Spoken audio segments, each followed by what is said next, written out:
हटे गैंग के धोके मसल दी तोरा लेखा बेंग के। ए बाबू सुना बदमाशन के हेड हटे गैंग के धोके मसल दी तोरा लेखा बेंग के। अतन मार मारे की जाके पिया में दूध हरदी हरदी। हमारा सोचना खड़ा होके नेता बरदी तो जोनु बस खल हमारे से गुंडा कर। अच्छा हमारा सोचना खड़ा होके नेता बरदी अरे तो जोनु बस खल हमारे से गुंडा कर। अरे हटो ना जाके पूछ लिए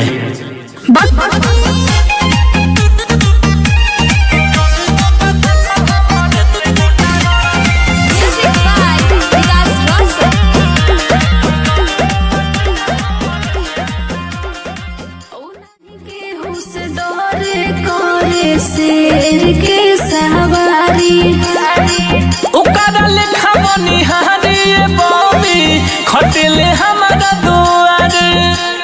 का बुझाइल ए बाबू सुना उन्हीं के हुसे डोरे करे शेर के सवारी। सोनो उकारा लेखा बनिहारी ये बॉबी खटेले हमारा दुआरे। तूरी घमंड तोरा देहिया के पीतल से भर दी भर दी। हमारा सोझाना खड़ा होके नेता बरदी हनु? तो जोनु बस खल हमारे से गुंडा कर। अरे हटो हमारा सोझाना खड़ा होके नेता बरदी अच्छा जोनु बस खल हमारे से गुंडा कर। चलो ठीक बा।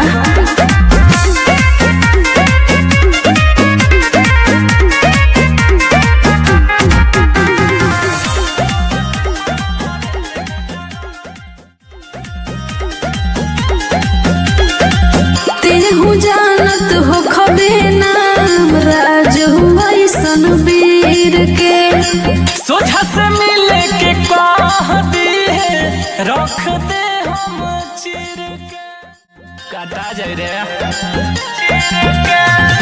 तेहू जानत हो खबे नाम राजू ऐसन वीर के। सोझा से मिले के कह दी है रख दे हम चीर के। आर शहर के मारल थान लिखे तोर अर्जी अर्जी। हमारा सोझाना खड़ा होके नेता बरदी हनु? बस खल हमारे से गुंडा। हमारा सोझाना खड़ा होके नेता बरदी अच्छा बस खल हमारे से गुंडा कर दे। चलो ठीक बा। समझा दिए।